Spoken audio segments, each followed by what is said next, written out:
get this party started. Thank you so much for being here with us this morning.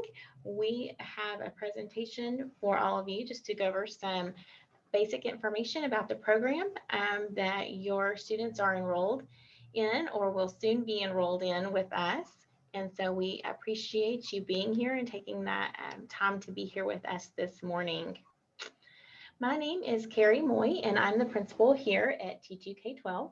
And I will introduce some other of our team members here in just a minute. Some of the information that we'll go over this morning are some of the rules and processes that you'll need to be aware of to be successful in the program, as well as how to navigate Blackboard. So just some basic information um, on how to navigate Blackboard, best practices, and then we'll try to answer as many questions as we can in the chat. So if you have a general question that's not specific to grades or transcripts or student information that shouldn't be shared with everyone, then you can just shoot us a message in the chat, and we've got several team members here that are going to try to answer as many of those questions as we can. So feel free as we're moving along through the presentation to enter those into the chat.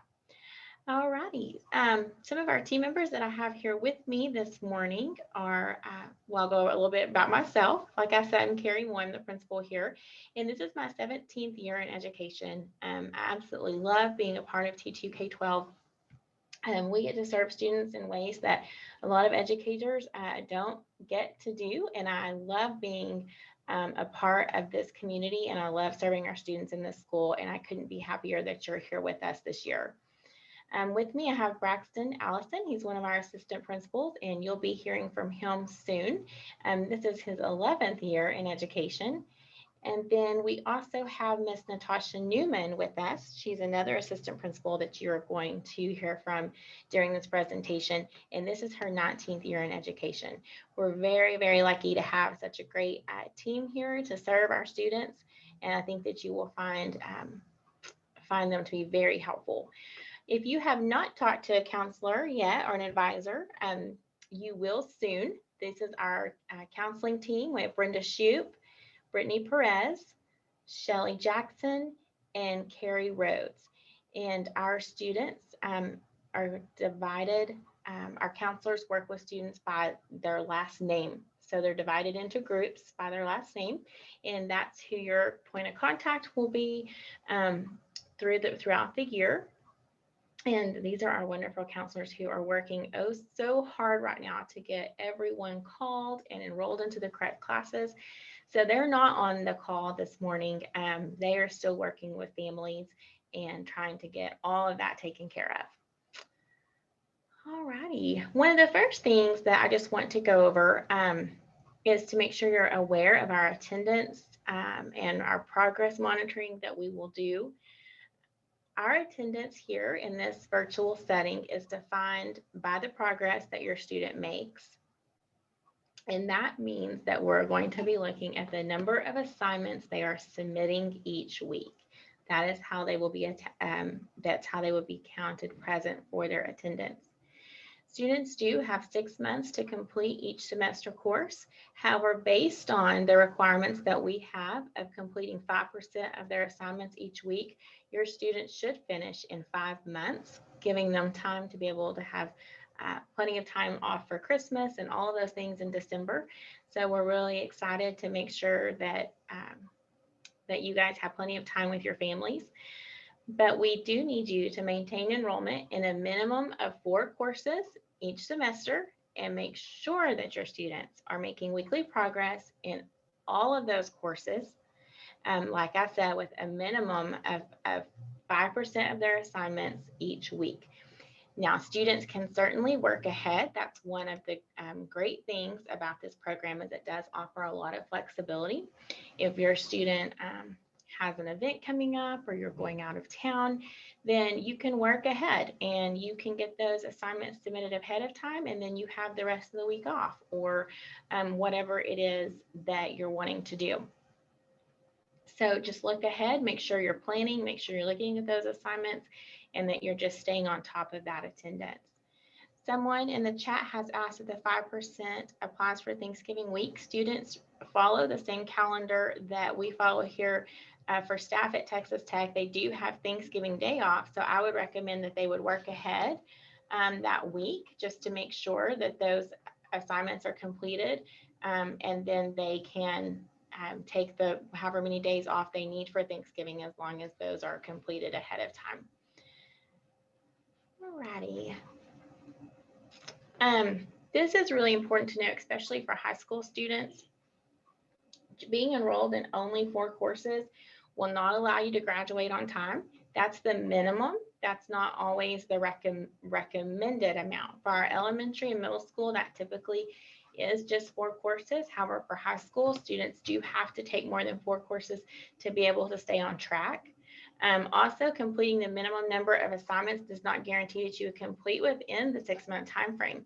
So again, we want to make sure that you guys are planning ahead and looking through and making sure that they're going to be able to complete in the 6 months. We want to also make sure that your students are completing enough assignments and courses to stay at their appropriate grade level. And this is what I was talking about for our high school students. And your counselors will work with you on making sure that you have the correct number of courses, or that we've at least given you the information and recommendation on what needs to be taken. Vacation days can be requested as long as adequate progress has been maintained. So again, as we discussed, there's a lot of flexibility. If you know you have something coming up, then please plan for that in advance and make sure your coursework is turned in. We do not offer any extensions. So if the classwork is not completed, then that would have to be repeated. You have to be re-enrolled in that class.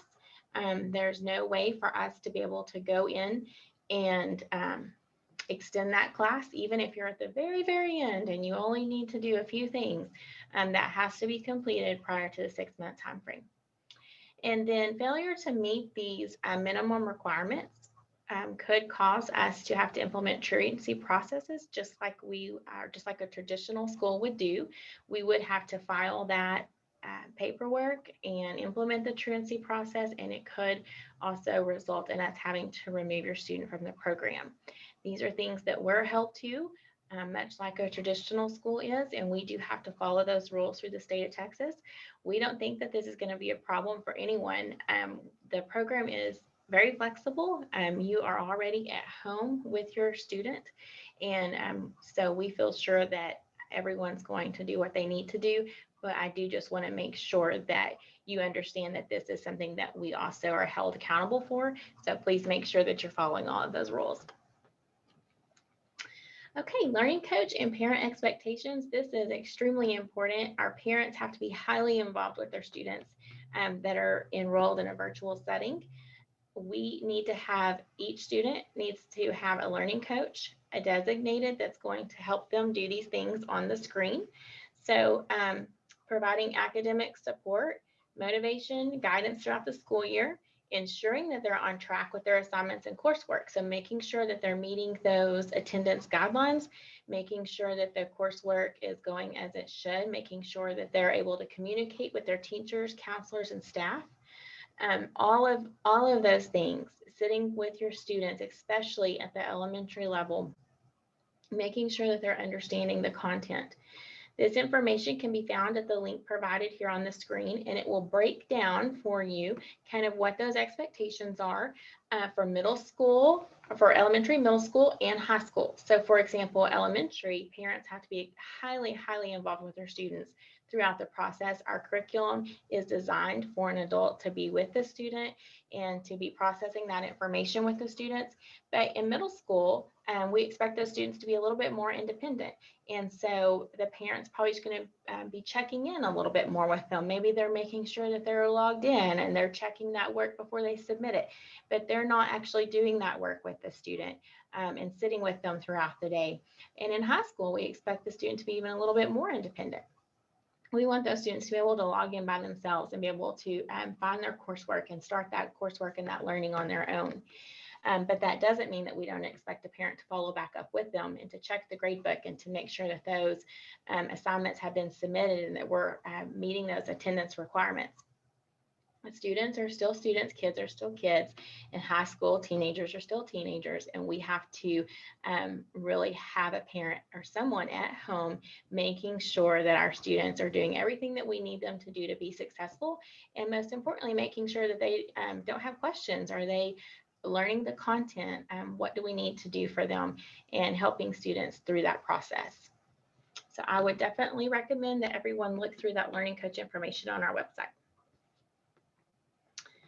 Okay, now I'm going to turn this over to Mr. Allison, and he's going to go over a quick little Blackboard navigation, just some basic information that will hopefully answer some questions for all of you. Good morning, everyone. I'm going to change our screen share here really quickly so I can pull up Blackboard, and we're going to just walk through that and give you a better idea of what Blackboard looks like, because this is where you're going to be spending the majority of your time within our program is in the Blackboard courses. This is where all of our courses are based out of, and how you get access to them. So I just want to confirm that everyone can see my screen. As soon as that becomes available, if you would just let us know if you can see it.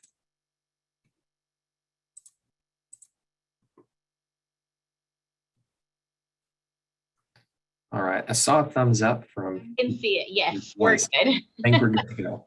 All right. So this is our Blackboard landing page. When you log in to Focus, you'll see an option in the student's account that says sign in to Blackboard. When they click on that sign into Blackboard option, it will take them directly to a page that looks something similar to this. This page is somewhat customizable. You can move some of these pieces around. And so if everything is not in the same place when you log into the account, that is okay. We just want to make sure that you know what we're looking at here so you know how to get to the courses. To get to the course, you'll see this option here that says class list. The class list is where all the classes that the student has been enrolled in will populate as long as they're available, active, or they're active in the course. And this is a demo account that we're looking through to be able to show you what this Blackboard feature looks like. And so don't be overwhelmed by the number of courses that are listed here. We just have a lot of courses tied to this particular account. When your student signs into Blackboard, they won't see this many courses. At maximum, you may see 6, 7, maybe 8 courses, depending on what you worked with your advisor to get enrolled in. But to access any of these courses, you would just select on the course, find the course that you want to enter, and then open it up. I'm going to open up second grade science for us to look at today. All of our courses from kindergarten all the way through 12th grade are going to look similar when you get into Blackboard. The elementary courses, middle school courses, high school courses, there are some differences between the courses, but for the most part, the navigation is going to be very similar. When you enter a course, this is what it should look like in just about every course that you enter. This homepage, some of the courses may have some extra information loaded up here on the homepage for you to be able to access to learn more about that course. It just may be some course specific information that is available on the screen. But it's basically just a welcome to this particular course.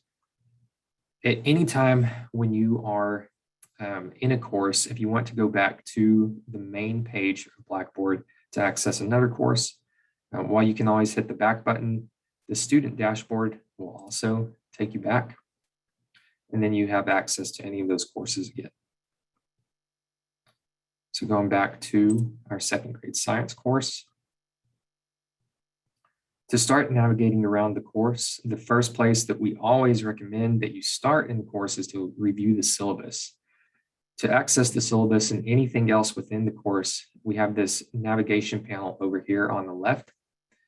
I'll click on syllabus, and this is going to open our syllabus folder with all the information inside. You'll notice in here we have a course overview. In some courses, this may also be titled just syllabus. But this is going to be what's going to give you the most information about the course that you're working in. So we can click that and it's just going to open a PDF file for us to review. You're always welcome to print this PDF out and have that on hand if you would like a paper copy to look at. But this is what's going to tell us what this course is about. Some of the courses, the syllabi, are going to be longer than others. It just really kind of depends on the course that you're working in. The elementary courses have a lot more information, or tend to have a lot more information in the syllabus, which is really beneficial just to make sure that you know all the ins and outs of what you're going to be working with, and give you some good resources here. But you can scroll through the syllabi and some of the things that you want to be on the lookout for. Information about the units that are covered in this particular course. Looking for the objectives that are taught in the course. These are all going to be aligned to the TEKS. So it's going to tell you specifically which TEKS are covered or which objectives are covered within each of the courses.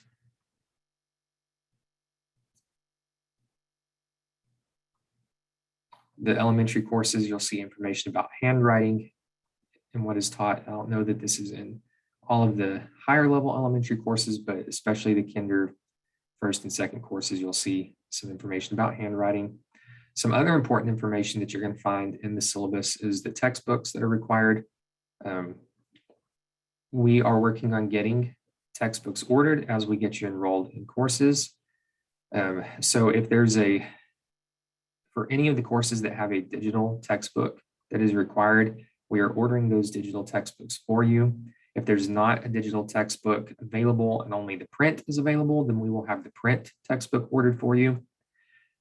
Just know that if we're ordering the digital textbook for you, if you would prefer to have the print textbook, you can go online and order that if you would like to, but that is totally up to you. But that will have to be something that if you want it, you'll need to cover that. We are going to order you only the digital textbook if the digital is available. And then there is a benefit to the digital textbook just because some of the resources, a lot of the interactivity with that, we want you to be able to have access to that. So that's what we will provide. Other books that are necessary for this course, it shows you here, you can access these books from vendors, you can borrow them from public libraries.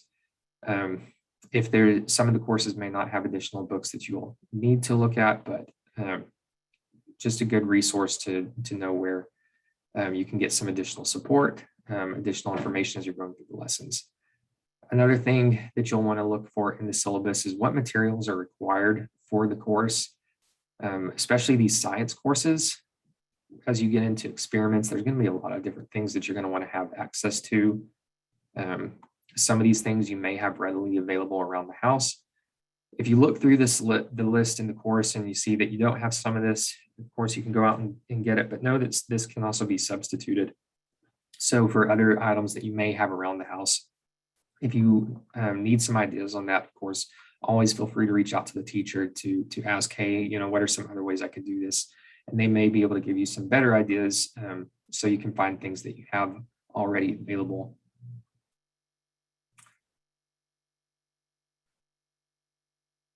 Some other information that you'll find in the syllabi is just technology resources. If there's any additional resources outside of Blackboard to be accessed, it'll have information about that in the syllabus, how to access those resources. And then it should have some information too on how to navigate through. Some of our courses use Think Central. I don't know that we have had some questions come up to the advisors about accessing Think Central. If Think Central is required or is a resource available for a particular course, make sure that you review the syllabus to get more information about it. It's going to give you a pretty good detail of how to get through that and of what information you're going to want to access through these resources.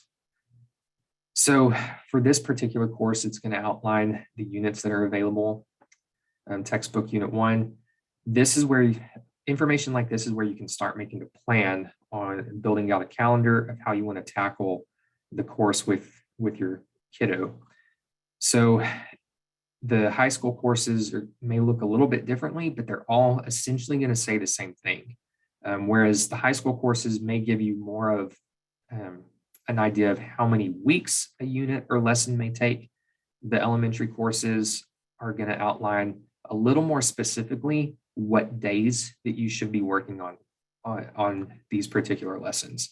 And so getting a calendar out and being able to map out these days on a calendar can really help you plan out the semester for your student and be able to make a plan to stay on track. It identifies, again, not only the days, it identifies what kind of lesson it is. Is it a digital lesson? Is there an inquiry built in somewhere? And then what pages in the textbook that you need to be accessing for those particular lessons.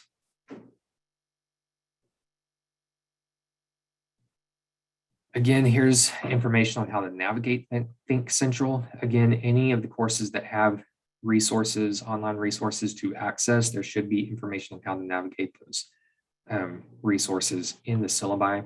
And so a lot of your questions that you might have should be answered just by taking a look through this resource.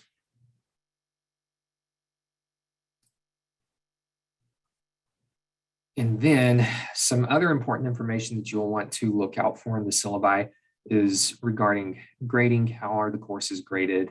Again, this is going to vary from one course to the next. It's also going to vary from elementary to middle school to high school. But to get more information on how that particular course is going to be graded, please, again, refer to the syllabi, and it will have all that information in there for you. So again, we're just looking at second grade science. If we were to go into other courses, you'll see that there will be some differences, maybe some additional information in some other courses that aren't listed in here. It's very important that when you get into a course that you review the syllabus for each course. A syllabus for one course is not going to be the same syllabus for another. The information isn't always going to be the same.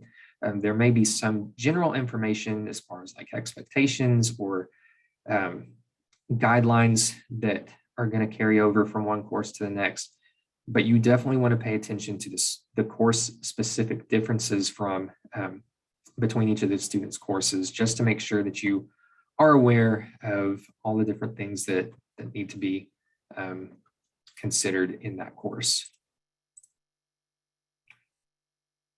Going back to Blackboard, the courses, you'll see some information in here about Proctorio.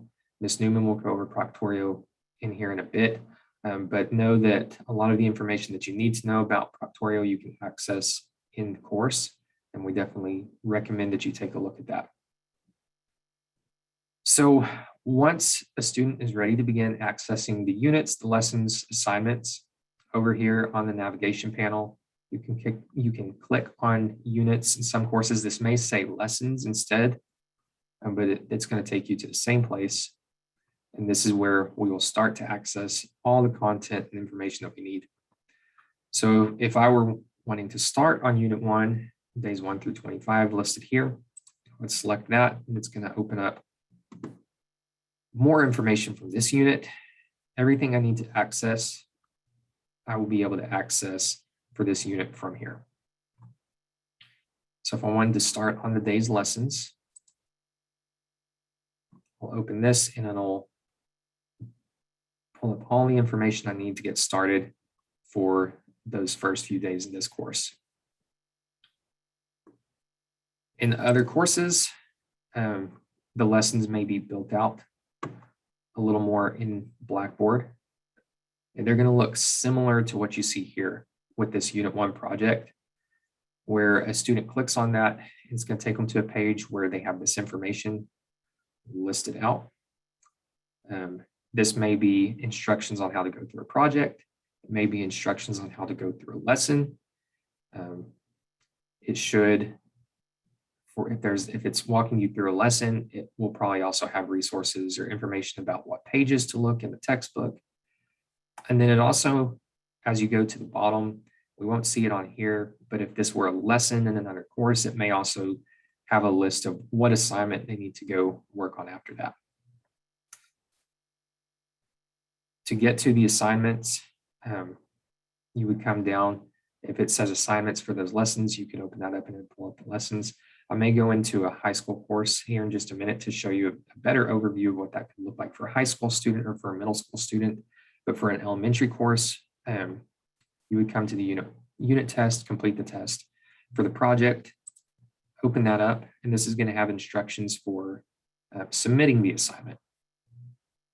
It's also similar in other courses as well, as you get into middle school and high school, as they have assignments to submit.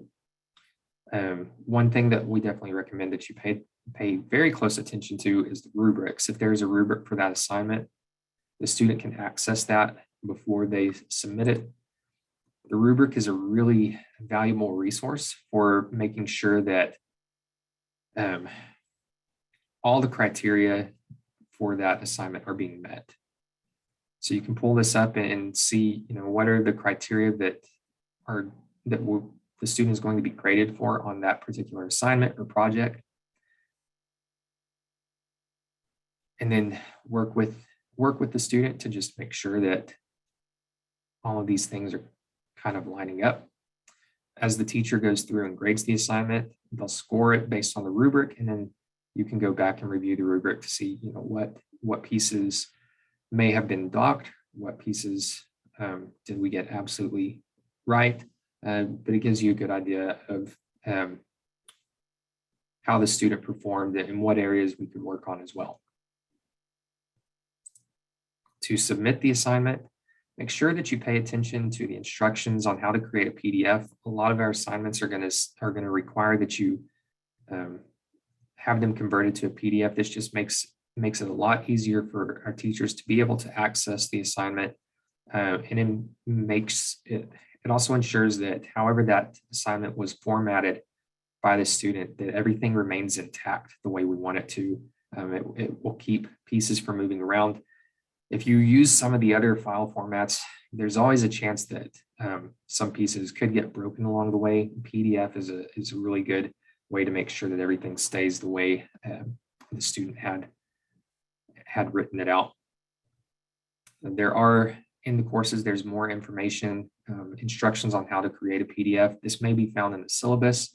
Other courses may have information elsewhere within the course to be able to find instructions on how do I create a PDF. And so when you find that, it's a really good resource too. To upload a file, you would click on Browse Local Files to pull something off of the computer, and then just attach it. And then always make sure that you hit the submit button. Just uploading the assignment isn't going to make sure that it goes through. You want to make sure that you hit submit to actually send it on through to the teacher.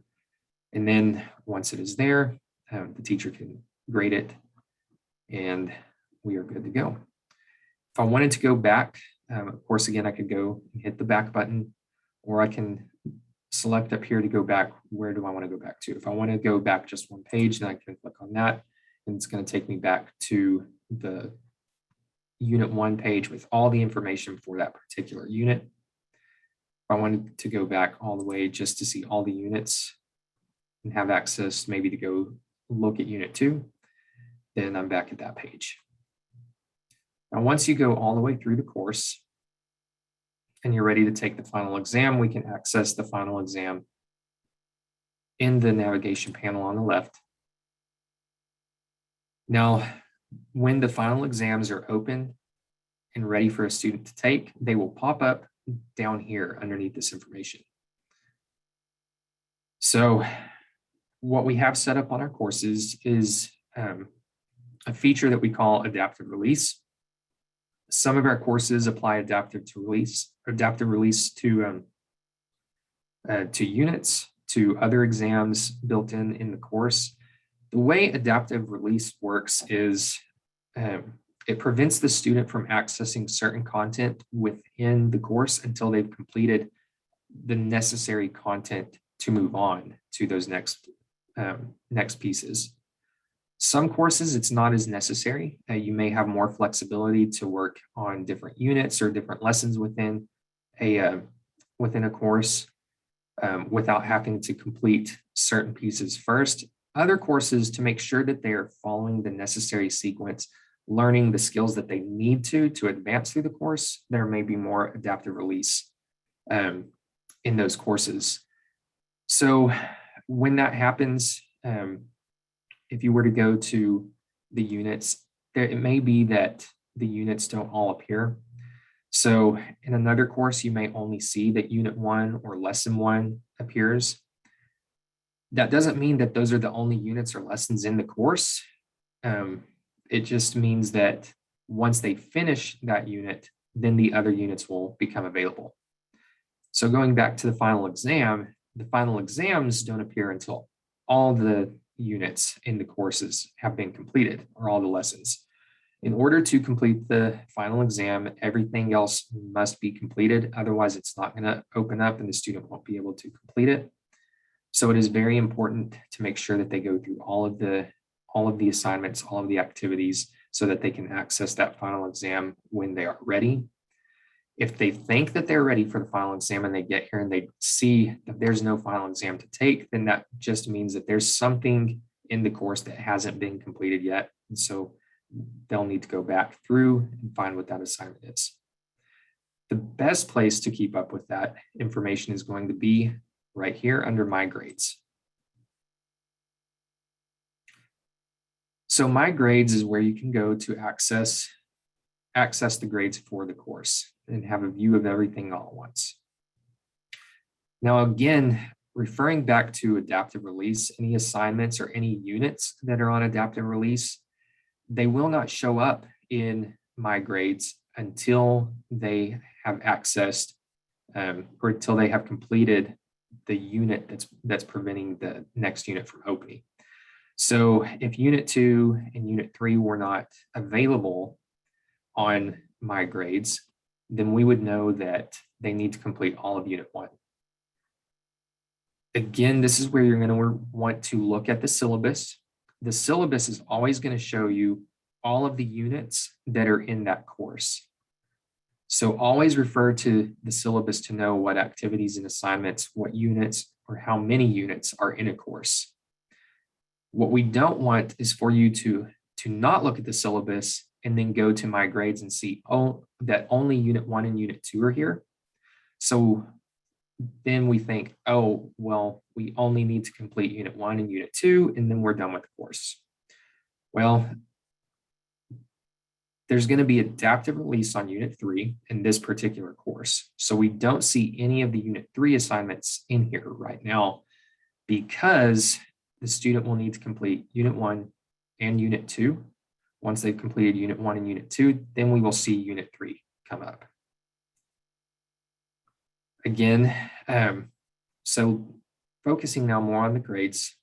Once an assignment has been graded, it'll pop up here. There are 4 different options that we can look at here. If you want to see all of the possible grades, whether they are graded or ungraded, you can select all and it will show you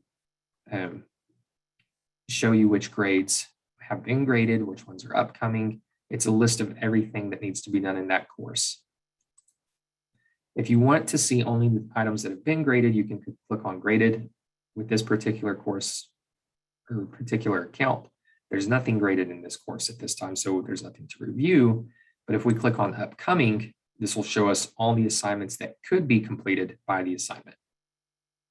Now, if there's ever any assignments that are submitted but haven't been graded, they'll appear in the last option, which is submitted. And then you can see, oh, I've submitted this assignment, but it hasn't been graded yet. And if you have questions about that, then you can always reach out to the instructor.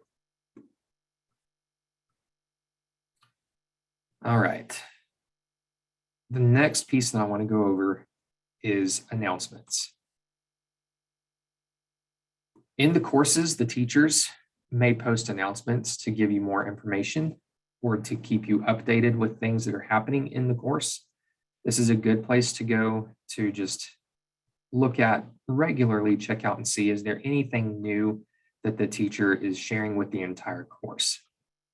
So in this course in particular, you can see some frequently asked questions that are listed here. And this is a good place to refer to just get some information. In this instance, probably some observations that the teacher has made where she felt like she needed to share more information about how this course works and give you some helpful hints. One of the things that you'll want to find in the announcements, though, are the live tutorial or open office sessions. The teachers will have these sessions posted in their announcements with their schedule to show you. So for this particular course, on Mondays from 2 to 2:30 and Thursdays from 7:15 to 7:45 in the evening, she will be available for open office, and then the student can come to this course, click on that link, and then attend that session with that teacher to ask questions, get some live help from the teacher at that time. All right. Now I'm going to pass the mic on over to Miss Newman. She's going to talk to us about Proctorio and about messaging within the course. Right. Good morning, everyone. Several people have had questions about the Proctorio. And so when you get to the final end of the unit and all of the assignments have been completed, all of them have been submitted and graded, you will be taken to a proctored final. So the first thing you're going to do is let's click on that remote proctoring. So this is a good page to read over. It just tells you the different things you're going to have live help when you're in the Proctorio session. Sometimes you might run into a technical problem or an issue, so you're able to chat with them as you're taking the exam. But it does require you to download an extension. So you want to make sure that you read over this and make sure that you have all of the requirements, because that's normally going to be one of the hiccups, is that you don't have enough space on your computer for the extension when you're taking the Proctorio exam. So this also tells you about the Proctorio practice test. That practice test is going to give you just a general run through just to make sure you have all of the requirements so you can successfully complete the attempt. It's going to make sure that you have the extension downloaded. It's going to make sure that you're going to do a room scan. And we definitely understand that when you have smaller children in second grade or third grade, and this is their first proctor exam, that you can have a parent in the room. Normally it tells you you shouldn't have anyone else in the room, but you're able to sit with your child when this is their first exam, just so you can coach them through and support them. You can't answer any questions for them. You can't coach them through the content, but you can be there for the technical support side of that.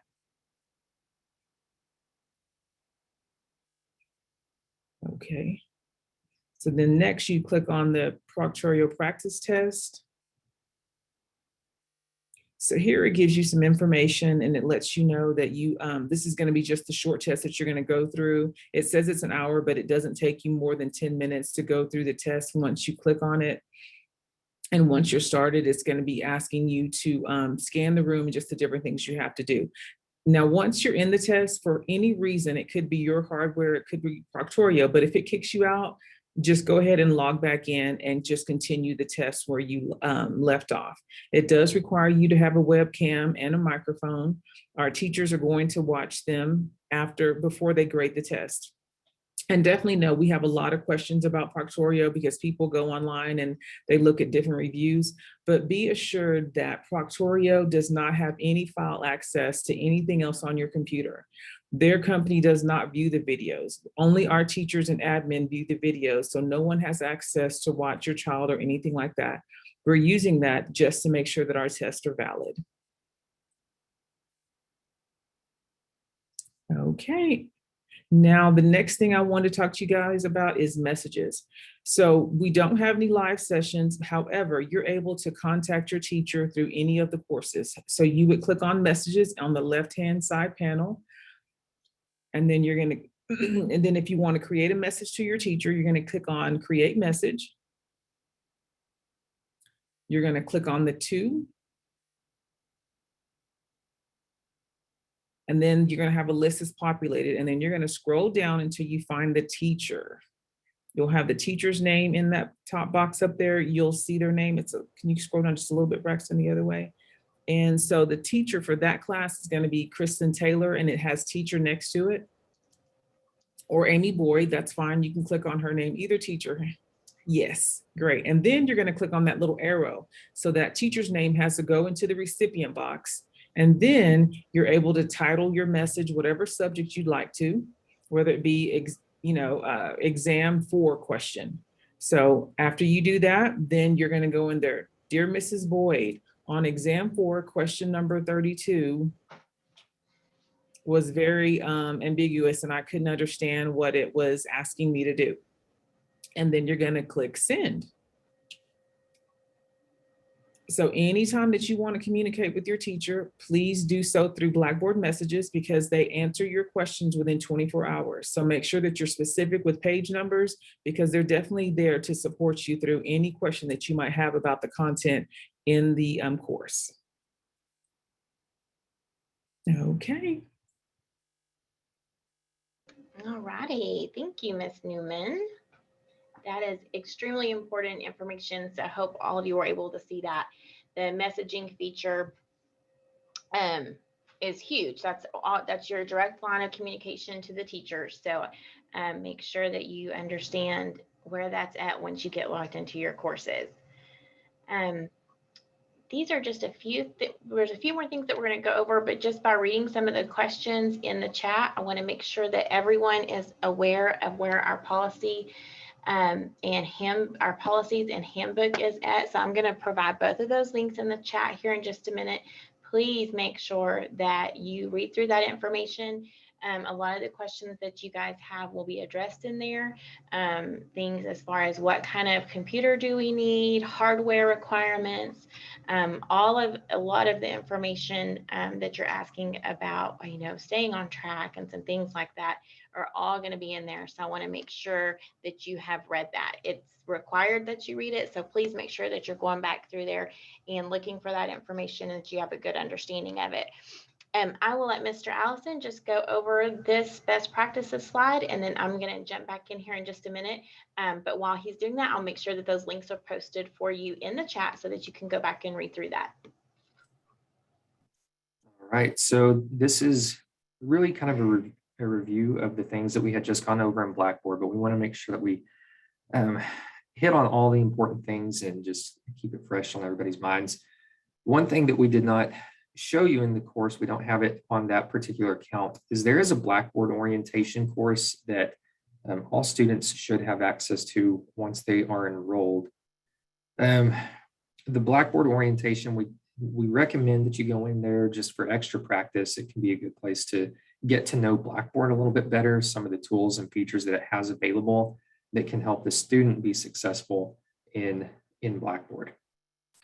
Again, going back to the syllabi for each course, these are your best friends. They really are. They have almost all of the information that you need to know about the course, the expectations, the units, the lessons, the materials, how it's going to be graded.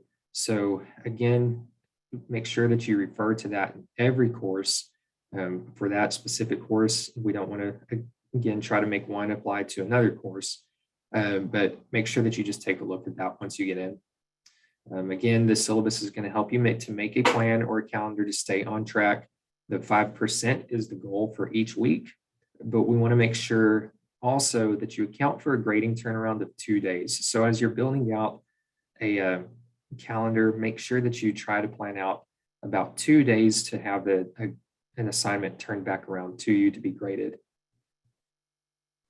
The My Grades section of Blackboard is going to show you completed assignments, upcoming assignments, and their course grade. But remember that adaptive release will prevent students from bypassing necessary course content.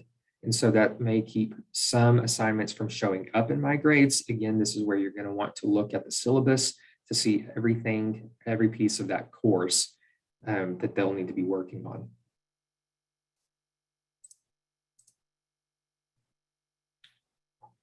All right, and I'm going to hand it back over to Ms. Newman. So best practices when you're communicating with the teacher. The best way to communicate with them is using the Blackboard messaging system. And don't forget to check your new messages in each course, because normally, like I said, the teacher will respond to you within 24 hours.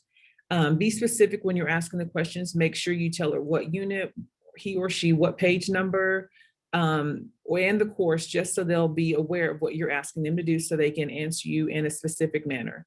And make sure that you are always using courteous language, even though I know sometimes frustrations might get in the way. Make sure you always try and practice using your courteous language. Keep in mind that grading time allow 2 business days for grading. So that means the weekends do not count, and bulk assignments. That's something that is just, it does hinder grading in 2 business days. So please email your teachers questions, and also when you are uploading your classwork, make sure you do that as you complete it. So don't try and submit 18 assignments after you get back from vacation or something like that, or before you go to vacation, and then expect the same 2-day turnaround, because it does cause a delay and it does exclude weekends. Proctorio. All lesson assignments and checkpoints must be submitted and graded before the student is allowed to take the final exam. It will not appear if those grades have not, if the assignments have not been graded. Students must present a valid ID, whether it's a previous school ID, a state issued ID, or a TTU school ID. Now, in the welcome letter that you're going to receive, there is a form in there that you're going to fill out and get notarized, and send us a small picture like the size of a passport, and we can go ahead and issue you guys an ID. So that means whatever grade it is, kindergarten. So if we realize that you can't go get the state issued, but however, you're able to go ahead and send in the information and we'll provide one for you. Students are not allowed to use any resources during the exam. So that means they can't look back inside of Blackboard and look at a lesson. They can't have notes. They can't have the book out. It's just using their knowledge at that point. Students also must make sure that their face is in full view during the exam. So that way, Proctorio is able to monitor your eyes, make sure that you're not using any additional resources or phones or anything like that, or a person. And as I said earlier, Proctorio cannot and will not access any personal files or documents on your computer. Once an exam is completed, Proctorio no longer has the access to the information on your computer, so it is completely valid. So none of their affiliates are going to view the exam, only our teachers and administrators. And they don't store any academic information from our users. It's completely safe.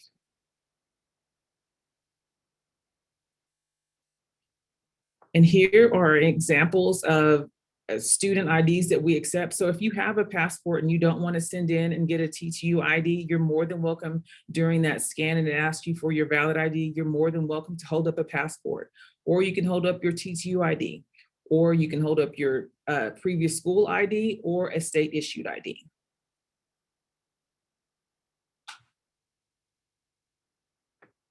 All righty, very good. I just wanted to note again to you that I put the links in the chat, so please make sure that you read those. I know it is a lot of information and it can be overwhelming. Maybe break it up into sections and go back to it, but it will answer a lot of your questions. We've really tried to put everything out there as clearly as we can for you. We enroll students all throughout the year, and so making sure that this information is on our website and up to date is very important to us. So please make sure that you read that. I really believe that you'll find it to be helpful, and it will answer a lot of the questions that you have. If you've not been contacted by an advisor yet, please just be patient. Please, we're doing everything we can to get people enrolled in the order that they have applied. We're doing our very best to make sure that we get students in the correct courses, and that we can contact each of you with personal contact from your counselor. We are working as quickly as we can. I promise our counselors are working hours upon hours upon hours to make sure that they're able to get through all of these by the week of the 23rd. And so if you haven't heard from them yet, just know that you will. We haven't forgotten about you. We promise we're going to get to you. It just takes a little bit of time to call that many students. The only other thing I had was just basically reiterating what Ms. Newman said about making sure that your students comply with the Proctorio guidelines. I was telling our group of parents last time that sometimes the student will have their camera on, but then they'll cover it up. And so they'll tell us, well, I have my camera on. And we say, well, that doesn't count. You know, you have to be seen and in view. So make sure that they understand those rules and those guidelines when they're taking those exams. It's extremely important, as it's how we validate identity, making sure that we're granting credit to students as it should be according to all the laws, regulations, and accreditations that we have to follow. I think we have tried to answer as many questions as we can in the chat. If you will go back through and read those, you might find some questions that we answered from other parents to be helpful to you. If you'll go back, make sure you copy both of those links. into the from the chat and put them into your browser so you can read over those. I saw one question that just came in about state testing. Our students do take the state testing STAR exams, and so our testing coordinator will reach out to all of you when it's time to start taking those, and we will set up a time for your child to take that exam at a school district closest to you that will agree to test your student. And so all that we start working with you guys on that as soon as we can. Once we get dates and we're allowed to do that, we will try to find a testing site for your students to take those exams. Okay, I think that is it for us. I really thank you for joining us. We are so glad to have you as part of our school this year. We're glad that your students are joining us. We're really, really excited that you're here, and we welcome you to our Red Raider family, and we wish you the very best. If you need anything additionally, please reach out to our TTU K-12 email address. I can put that in the chat as well. And we also answer those in the order that they're received. So please just bear with us as we try to get to everyone's questions. It's ttuk12@ttu.edu. All righty, thank you so much, and y'all have a great day.